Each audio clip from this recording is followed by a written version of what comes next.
اخلاص یہ ہے کہ انسان اپنی نیکیاں بھی اسی طرح چھپائے جیسے اپنے گناہ چھپاتا ہے۔ اپنے حقوق کا دفاع خود کرنا سیکھو، کب تک دوسروں کی راہ دیکھتے رہو گے؟ لشکر کا انتظار اکثر تمہاری جیت کو ہار میں بدل دیتا ہے۔ جب جنگ لازم ہو تو لشکر نہیں دیکھے جاتے۔ جب تعلیم کا بنیادی مقصد نوکری کا حصول ہو تو معاشرے میں نوکر ہی پیدا ہوتے ہیں، رہنما نہیں۔ دنیا کی سب سے سستی چیز مشورہ، ایک سے مانگو ہزاروں دیتے ہیں۔ دنیا کی سب سے مہنگی چیز مدد، ہزاروں سے مانگو تو کوئی ایک دیتا ہے۔ آج دنیا کی حالت یہ ہے کہ غریب کی پلیٹ سے زیادہ امیر کے شیمپو میں غذائیت اور وٹامن ہیں۔ ہمیشہ مضبوط رہیں کیونکہ عین ممکن ہے آپ کسی کے لیے رول ماڈل ہوں، کسی کو آپ کو دیکھ کر انرجی ملتی ہو، کسی کا آپ حوصلہ ہوں، اور آپ کا کمزور پڑنا کہیں آپ سے وابستہ لوگوں کو بھی کمزور نہ کر دے۔ کام پڑ سکتا ہے، آدھے رشتے لوگ اس وجہ سے نبھا رہے ہیں۔ 6 چیزوں کی شکایت کبھی نہ کرنا: اپنی قسمت کی، اولاد کے سامنے اپنے بڑوں کی، اپنا ذاتی مکان ہوتے ہوئے اس کی تنگی کی، بھول کر بھی اپنے ماں باپ یا استاد کی، غیر کے سامنے اپنے دوست کی، رخصت کرنے کے بعد اپنے مہمان کی۔ عمر کی اونچائیوں پہ چڑھتا ہوا شخص یہ بات بھول جاتا ہے کہ وہ در حقیقت زینہ در زینہ 2 گز زمین میں اتر رہا ہے۔ دوران گفتگو محض کسی کو نیچا دکھانے کے لیے غیر ضروری تنقید احساس کمتری کو ظاہر کرتی ہے۔ ایک سلجھا ہوا انسان بلا وجہ کڑوے اور تلخ لہجے میں بات نہیں کرتا۔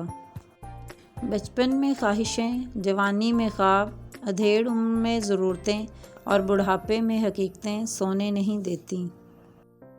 دنیا کا سب سے اچھا گفٹ وقت ہوتا ہے، کیونکہ آپ اگر کسی کو اپنا وقت دیتے ہو تو آپ اسے اپنی زندگی کا وہ پل دیتے ہو جو کبھی لوٹ کر نہیں آتا۔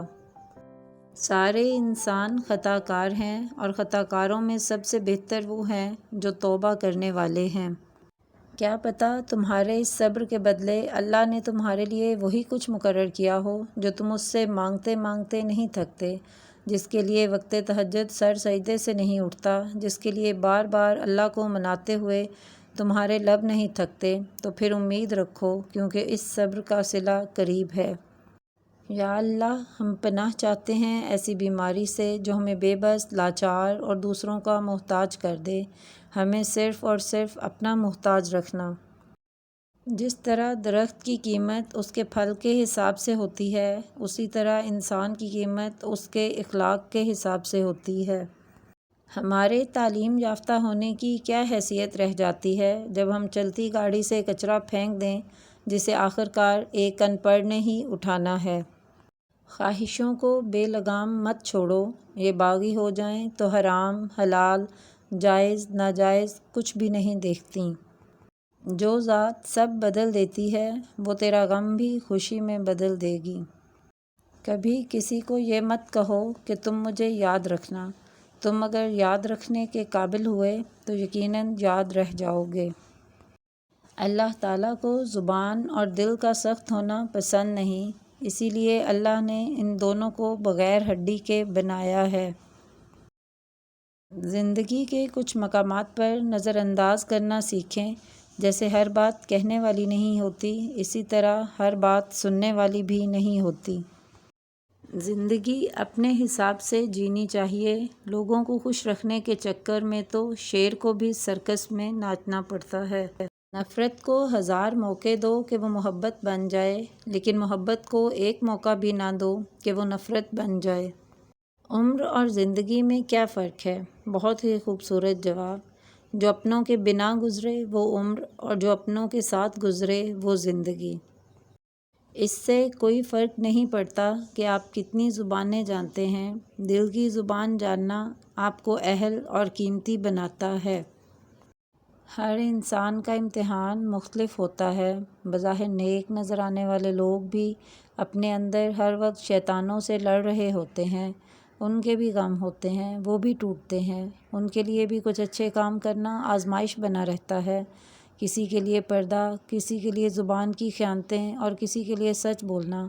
ہر شخص کا امتحان مختلف ہوتا ہے، آپ اپنا موازنہ دوسروں سے نہ کریں۔ اتنی بڑی کائنات کے چھوٹے سے سیارے پہ صرف چند سالوں کے لیے آیا ہوا انسان کیسے سمجھ لیتا ہے کہ میں ہی سب کچھ ہوں؟ مخلص شخص ہر بار خاموشی اختیار کر لیتا ہے، اس لیے نہیں کہ وہ بزدل ہوتا ہے، بلکہ اس لیے کہ اسے اس کا ضمیر اجازت نہیں دیتا کہ وہ اپنوں کو انہی کے لہجے میں جواب دے۔